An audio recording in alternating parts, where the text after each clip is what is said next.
Hi! How long has it been? I don't even know. It's been a long time since I was on here to say hello to you, and it almost didn't happen before market.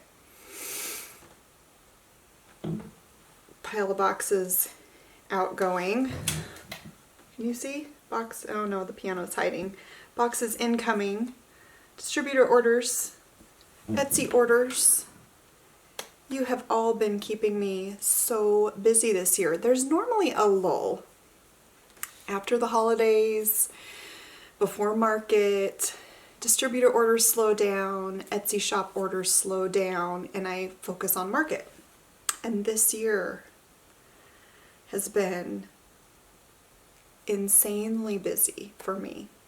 And part of it is because of the Baby It's Cold Outside stitch along, which blew up overnight when Leanne from Lost in Floss passed away, and everybody decided let's stitch this in her honor because she had started the stitch along with Barb.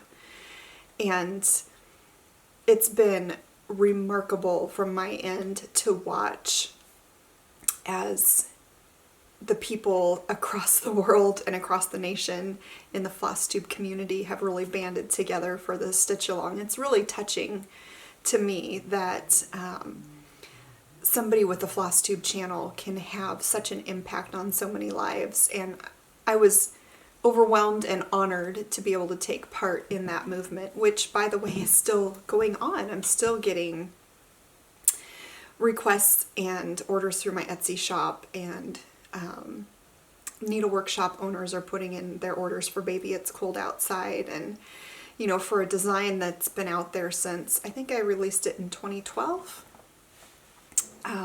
for it to have such a resurgence and for such a really beautiful, sad, poignant, but beautiful reason has been definitely an experience for me. But you have been keeping me so busy, and that's why I haven't been here. This is going to be short. I have just a little bit of time before I need to go pick up my kiddos from school, so I'm not going to talk about any of the usual stuff I talk about. Sorry, no more life updates. Nothing. I'm just going to show you my Nashville releases. If you follow me on social media, which at this point in my life is only Instagram, I don't have time for blogging, and I found Facebook to be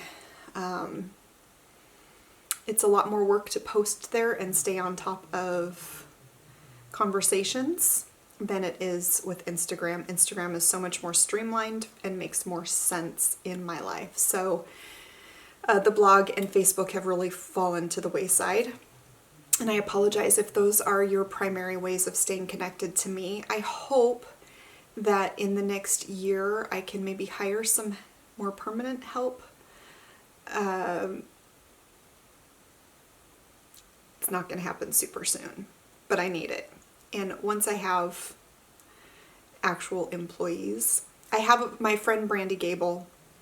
You may know her from her FlossTube channel, Every Home Needs a Gnome. She's also Bojo Mojo Design Co. She's a beginning cross-stitch designer that has some fantastic designs already out there available. Go look her up. She does the vast majority of my folding and stuffing of charts, which frees me up to stay on top of Etsy and designing and everything else. But I need it more. I need somebody to just run my Etsy shop for me. Who's volunteering? Anybody who lives local who wants to do it, let me know. I don't know where I was going with that. Oh, if you follow me on Instagram, you've already seen my new releases for Nashville, but I am going to show them to you now again. Anyway, first up, I have a design that is not from my brain. I did not design this. There is a gentleman named David Shump. He is known for his tramp art. If you don't know what tramp art is, look it up. It's a wonderful line of folk art that originated, I think it had its roots with people known as tramps, people who used discarded wooden cigar boxes to make fantastic picture frames and boxes and all sorts of things out of basically repurposing materials. And he makes some remarkable things with wood. I happen to own one thing. I did a trade. I've followed his work for many years, and he apparently has known of me for a while, and he reached out to me, I think almost 2 years ago, and we decided to do a trade. So I made something for him and he made something for me, and this is it. It's a little thread holder with a beautiful antique mother of pearl button, and this is a little emery velvet pin cushion, and he backed it with a page from an antique Bible from my favorite book of the Bible, which is Ephesians. Anyway, this is just a small example of the beautiful work he does. I should put it in this hand so that it's the same. Anyway, this is normally what he does, but he had this cross-stitch design in his head that he wanted to get out into the world, and he showed it to me, and I said, let's do it. I don't know how this looks, how it works with you as the designer and me as the company, but let's do it. And so he and I settled on an arrangement that makes us both happy. And so I am bringing his first cross-stitch design to the world under my business name, and it's called A Dog's Last Will and Testament. The words are from an anonymous source. They've been out there for a while. He just charted them into cross-stitch form.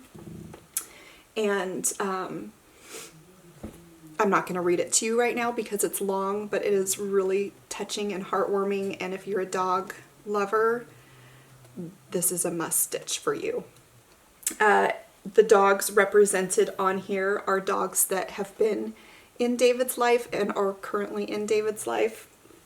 There's some dog bones.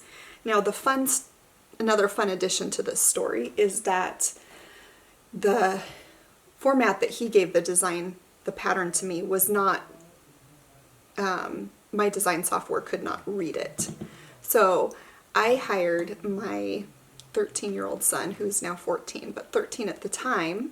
I hired him at a penny per stitch, and he charted this, and then I edited it. He actually didn't make any mistakes, so well done, my son. And then the lovely stitching was done by Rosalie Colby. I'm not going to remember all of the materials in this, I'm sorry. I know that it's on Weeks Dye Works. I believe it's a 36 count fabric, and the flosses are over-dyed cottons, and I think they're probably Gentle Art and Weeks, if I remember correctly. All the info can be found. It's out there, it's published. If you have a needlework shop that's going to market, they probably have the information. Contact them to place a pre-order, or just wait until it shows up. This one is not a Nashville exclusive, so once I get home from market and get my bearings and have a little bit of time, this will become available in my Etsy shop. And then if you want to support David directly, he will be selling this pattern in PDF format. And when he sells the PDF, all of the proceeds go to him. I'm allowing him to just do what he wants with the PDF. If you want a printed pattern, then I'm basically his distributor, if that makes sense. He gets a cut from the sales of every pattern, and I take a cut because I'm producing and marketing it for him. So, A Dog's Last Will and Testament. This is a chart that will retail for $12. Let's see. Number 2, I have a collection of smalls called Precious Littles. That's a little bit of a play on an old term. People would say, I know precious little about that, or I have precious little, and these are just 5 small little pieces that I thought were, you know, they were all, I could have released them individually as individual charts, but it's kind of fun to buy a grouping, right? And these all use the same colors, so they're designed to match one another. They're designed so that they could be quick little gifts that you could make for somebody, or you could stitch them all for yourself. They could be a bunch of pin cushions or wall hangings. This one is called Tiny Token. This one is called Love the Giver. This is Little A and E, or Little Adam and Eve. This one is Dear Sister. Now, this set does come with an alphabet, so if you wanted that to say Dear Friend or Dear Mother or Dear Dog, whoever you want to stitch it for, you can just change up the sister or take out Dear and put in something completely different there. So you'll have a full alphabet to do that. And then this one is called Big-Eyed Deer, because that deer has a big eye. I couldn't think of any other name for it. It just has an alphabet and numbers. Just a cute little mini sampler. So that's called Precious Littles, and all of the charts come in one pack, and that's going to retail for $12. All right, what's next? So I had a fun idea recently, and it was one of those ideas that came out of sort of a collection of thoughts back in my head. And I have a tendency to not realize that I'm holding on to thoughts and ideas until a moment when they suddenly all come together. And I realize, oh, I've kind of been mulling over that for a long time. I just didn't realize it. I don't understand how my brain works. My brain is a unique and remarkable thing. That's all I can say about it. Yours is too. We're all wired differently. This is just a quirk of my nature. So people like to put labels on the backs of their projects, right? Usually they say who the designer is, what the design is called, the name of the stitcher, when you stitched it, and then sometimes they'll have a place for comments like fabric and threads and, you know, memories from when you were stitching on it or whatever. And over the course of the last couple years, I've had conversations with people or heard stories of someone coming across a beautiful stitched piece in a thrift store or estate sale, or coming across an estate sale that was just full of beautiful completed projects.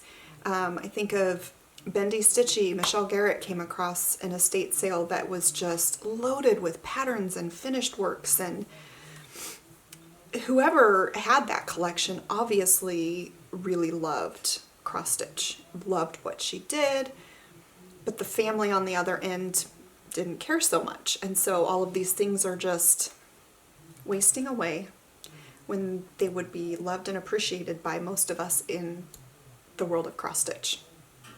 So I thought, you know, why not have a label on the back that says who you want it to go to when you die? Now, this could be a complete joke. It could be a design that somebody you know absolutely hates, and you could say, I want them to have this when I die. I mean, really, why not? We're all going to die eventually. Why not make a joke out of it? I don't mean to be disrespectful or take death lightly in any way, but it's a reality. And so we pour our souls into the designs that we work on. Why not make sure they end up in the hands of somebody who would love and appreciate them? I have been taken to, you know, if one of my children or my husband or a friend or family member says, oh, I really love that one, I've just been writing with a Sharpie on the back.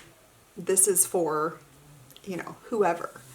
So that for my own purposes, should I get to a point where I need to downsize my model collection, before I sell it or put it in a needlework shop somewhere, I know that it should go to this person who wants it. So anyway, all of that boiled down to the idea of making labels, and I have called them my Stitcher's Bequest labels, and I have two versions. I have, and this is how they'll come in a little zip top bag. The back shows the different label. There's 6 different labels in each pack, and they will retail for $8. Ooh, it got dark there on the screen. They're peel back sticky labels, but they have like a matte finish, so you can write on them. And the images on them are taken from tombstone rubbings. So we have angels and willows. Willow trees often represent a departed loved one in old samplers and needlework and folk art, and then angels. And so we have a collection of 6 that feature angels and willows. They all say the same thing. They all say, upon my death, I bequeath this work of my hands to, and then there's a space to write in somebody's name and then a place for your signature and date, should the lawyers care to know. The other one is called Bones and Urns, again from tombstone rubbings. So we have urns, and I love this one, little bone man resting down at the bottom. This one has a casket up here at the top, willow and urns. And there's another one with a lovely skull with wings and a big femur bone at the bottom. And they both have this one in the set because I thought it was such a lovely graphic. The images came from a design pack that I purchased that has a ton more in it. But it was a design pack that gave permission to be able to use it for purposes such as this. So then my job was figuring out how I wanted to lay them out. So I did not create the images, but I did do the graphic design to make these labels. Maybe I should show you this. So on the back, they all have a score line at some point where you can just fold it and then you're able to just peel off. So once you have your project sealed in, paper backed, this can stick right on the back. And then at some point when you're done with it and ready to pass it on, or when your life on this earth is over and someone is going through your belongings, they will hopefully see this and know who to give it to. You could, you know, if you thought that somebody was going to be processing your estate that wouldn't know who this person was, you could, most of them have enough space that you could include contact information if you wanted. Anyway, Bones and Urns, Angels and Willows. Ask for those from your local needlework designer. Local needlework shop owner. You know what I mean, right? The one that's going to market. These are not a market exclusive. So that means aftermarket, once I'm ready and have time, they will be in my Etsy shop. They will continue to be available. I'm not planning, they're not limited or they're not going to be discontinued. These are something I'm adding to my line for the unforeseeable future. Next, oh, I'm going to have to get up for this one.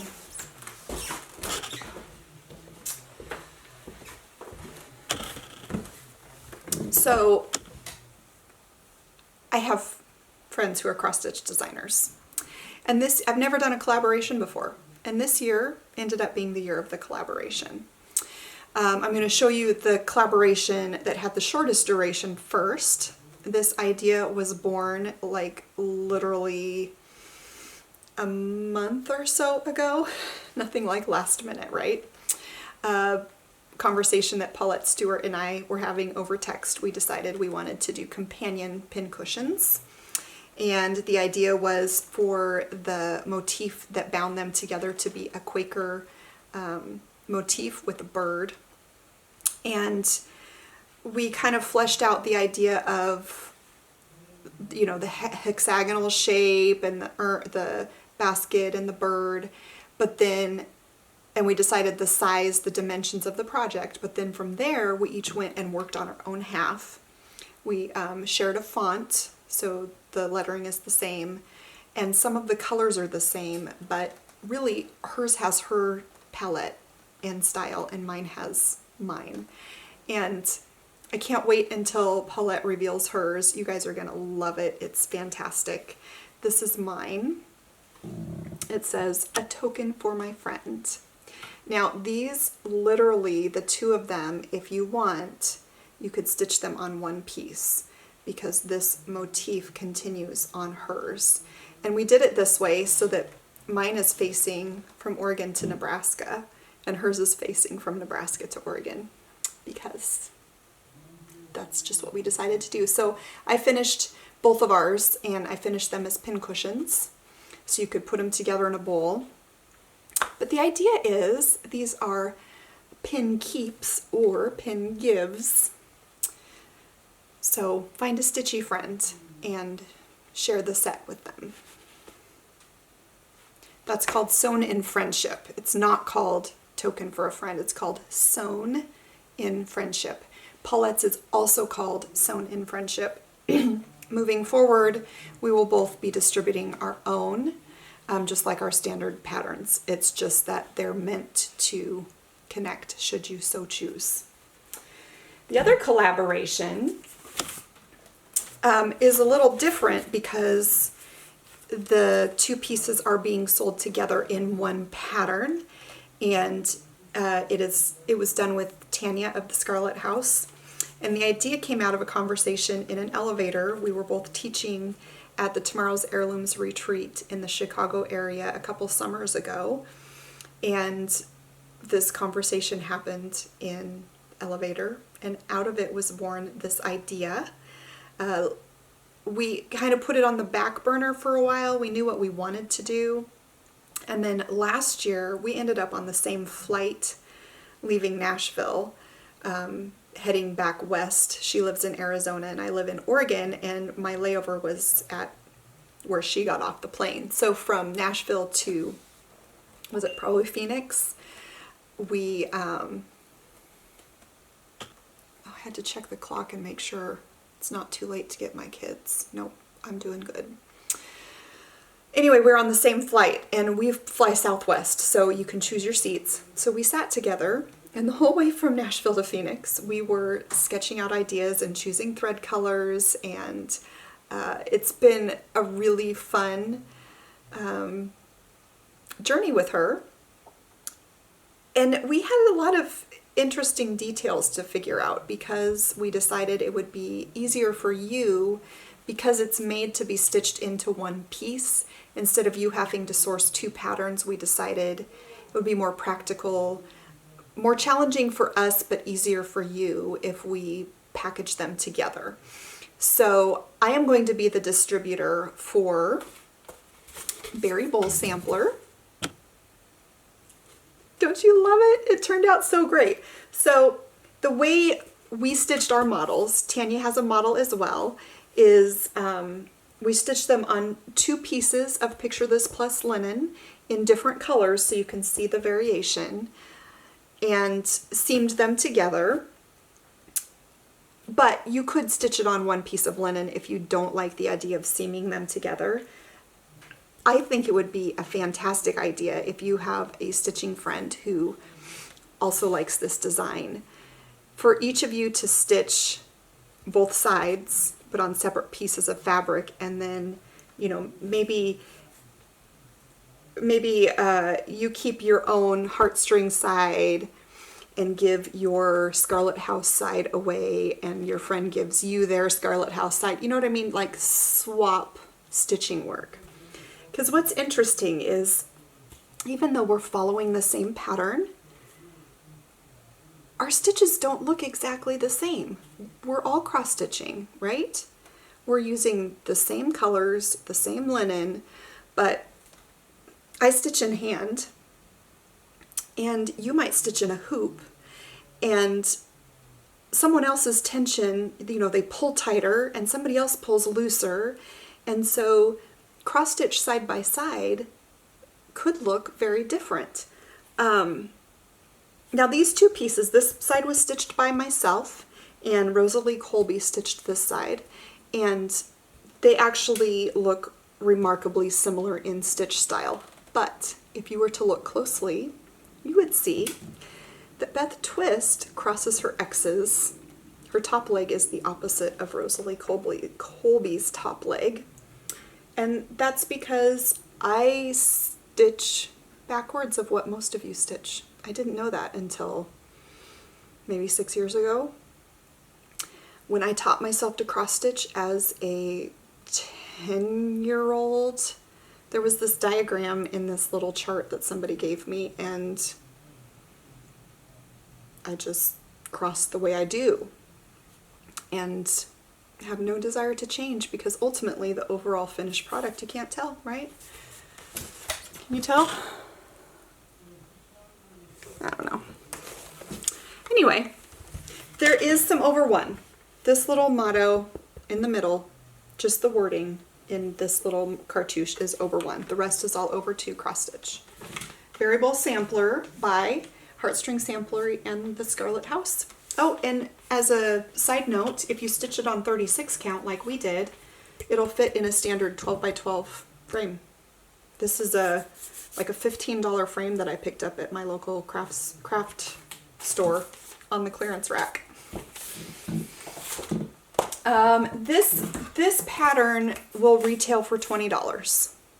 Now, for the size of project it is, I know that might seem a little expensive, but keep in mind that Tanya and I are splitting the proceeds from the pattern.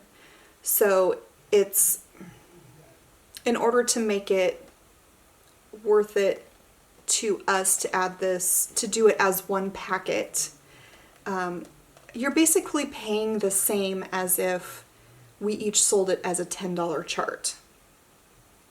We probably both would have sold it as a $12 chart. So in essence, it's easier for you and it's saving you a little bit of money. So think of it that way.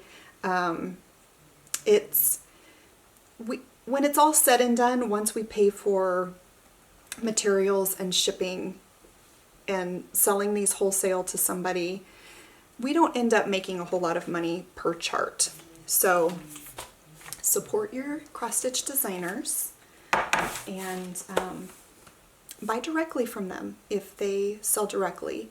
Buy directly from your local needlework shop, because if they purchase from the designer gets a little better money than if they sell it to the distributor.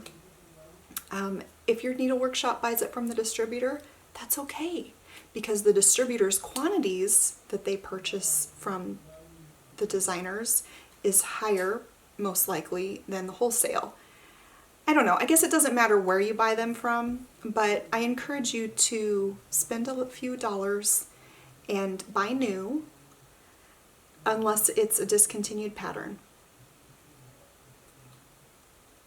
That's all I'm going to say about that. Was that everything? Just kidding.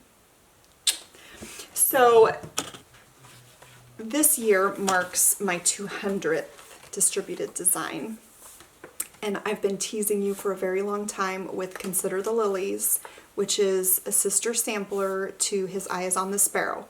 His Eye is on the Sparrow was my 100th distributed design and came out in 2014. Norden Crafts actually released it for me at the Nashville show, and I wasn't there. When I designed it, it really was just for me. I was like, I've reached 100 designs, and I was so thrilled that I had made it that far, that I had lasted that long. I wanted to do something big, and I had no idea that anybody else, other than maybe a few people, would really want to stitch something this big that I had designed. It was something I was doing more for me than anything, and you all responded and welcomed it into the cross stitch world with such love and warmth, and so many of you have stitched it. Over 1 on 40 count, over 2 on 32 count, silk gauze. I have seen so many different versions of this design, and you guys, it never gets old. It's thrilling to me that you still love this design. And now that people know I'm releasing a sequel, there has been a resurgence of people buying and selling it. So this is the standard format of His Eye is on the Sparrow. And this is actually the second iteration. When I released it, I was still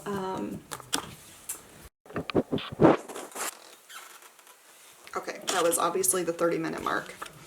I was still printing my cover on just this ivory cardstock in black and white, gluing a photograph to it, and then folding it together with the chart pages. A few years ago, I upgraded my format to these full color cover pages, and then I have a back sheet that's just 110 index weight, and then my chart is folded. And His Eyes on the Sparrow has typically been a 12-page format. And I decided that when Consider the Lilies came out, I wanted to try selling it in a book format so that I could have the chart spread out over more pages, which makes it easier to read. And it's a big special design, and I wanted the book that it came in to be special instead of just the folded charts. I decided that I also wanted to make a limited amount of His Eyes on the Sparrow into books. And this is what that looks like. So for comparison, old size, new size. So same picture. The chart is exactly the same. It's just a larger format. So I've got a big write-up on the inside, and then as a bone, and it's just black and white inside. It's just the chart. But on the last page, I have this, it's kind of like a book plate. It's a label. It's a project label, non-sticky. It's not sticky. You would have to either cut this out of your book and glue it on the back of your project, or you could copy it onto sticky paper or regular paper and glue it on the back. Anyway, I'm super excited about this. It's nice, you guys. It's got a nice, you know, it's not just magazine weight, it's book weight.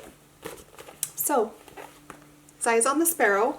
This is not the final edition of Consider the Lilies. This is a rejected copy. I don't have these yet in my hand, but Consider the Lilies and His Eyes on the Sparrow will go together nicely.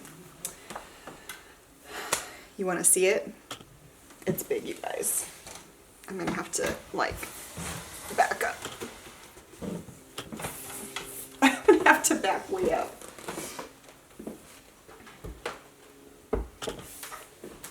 There she is. Maybe that'll be my, if I hold it long enough. So Consider the Lilies is the same exact stitch count as His Eyes on the Sparrow. And the basic shape of the vine around the outside is the same as well. I just changed the flowers to daylilies. His Eyes on the Sparrow has an emphasis on creatures, animals, birds, with some flowers thrown in for good measure, and this is the opposite, where it's mostly flowers and plants with animals thrown in for good measure. They both have a tree of life with Adam and Eve, and they both have a house, and they both have a saying that has biblical origins.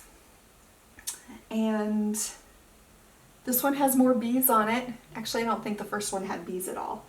This one has bees. Oh yes, it did have bees. There's bees on the first one. Turkeys, hedgehogs. This was so much, it was so much fun.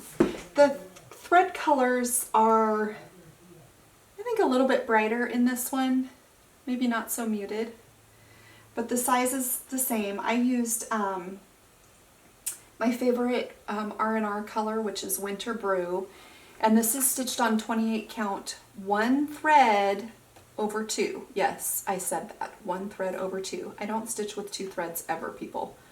It's too much work and I don't like how it looks. It's personal preference.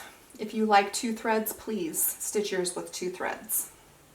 The chart calls for thread quantities based on how I stitched my model. Now, if you were to stitch yours on 40 count with one thread, you would probably use a similar amount of thread to me, I'm guessing. I don't know what else to say. A huge thank you to everyone for indulging me as I come up with ridiculous size samplers and choosing to buy them and stitch them and be excited to see them. And I never knew that this was my dream job, but it kind of is my dream job. I had no idea in my mind as a kid, I want to be an artist or I want to be a needlework designer. It never crossed my mind. I didn't know it was an option, and it's something that I have just grown into, and I sometimes tell people I kind of walked into it backwards. I'm not going to tell that story right now, but I am genuinely thankful and grateful that I get to do this. So you keep buying my designs and sending me notes saying that you're working on this or that or the other thing and what your thoughts are on it. And I will keep designing. Think that it's a match made in heaven. And that's really all I have to say about that. Sorry there's not more fanfare and fun and captions and all of those things, but honestly, now that I'm done with this video, I have to pack my models and get them to UPS, and they have to start their journey tomorrow, so that in a week from tomorrow, when I arrive in Nashville, my models will be there waiting for me. I have boxes and boxes of charts to ship that hopefully I won't be sending back home again. And I am so looking forward to seeing designer friends, my shop owner friends, the dyers of linen and threads, and all of the cross-stitch goodness that's going to be in Nashville next week. Well, in a week and a half. It's as much fun as you think it is. It's a lot of work. Most of my work happens before. Most of your shop owner's work happens after. And thank you. If you have any extra pennies scraped up, spend them on cross-stitch next month, because that's what makes it worth it for us to put out all of our best designs and put all of the extra work in. Otherwise we'd all just sit at home in our pajamas all day and, you know, do PDF sales or whatever. But having an industry event like this that's exciting and that you get excited about is an opportunity for all of us. So I hope I said that right. I hope that came across how I intended it. I'm just grateful for this community and the opportunity, and now I am gonna go pack some stuff, load it in my car, take it to the post office, pick up my kids, come home, and make tacos because it's Taco Tuesday. And until I see you next time, I always say every year I'm going to post videos from Nashville, but let's be honest, I don't think that's happened once, and I don't anticipate it happening this year. It's just too busy, too full. But after I return, I'll try to do a market recap. I will talk to you about regular stuff. I'd love to give you an update on the charity stuff that we did together last year, and I guess it was all last year, and lots of other stuff. But right now my brain is a pile of goo and I'm gonna go. So see you on the other side. Bye. So I was just on my way out the door and I was gonna load my video on the computer before I left, and I realized I forgot to tell you something. So as I was working on Consider the Lilies, every morning after, if I had stitched on it at all the day before, every morning afterward I had a piece of foam core and I pinned it to the foam core and I took a picture. So so I started stitching on it in August, and I think I only missed 2 or 3 days of stitching progress. So stick around and it'll be short because it's just a little, you know, slideshow. But all told, I think I stitched on it 15 days or something like that. So for every day that I stitched on it, there's a picture that will be slideshowed, or I've turned it into a video basically, so you can watch it stitched. Watch it be stitched? I don't know. Stick around, watch it. Bye.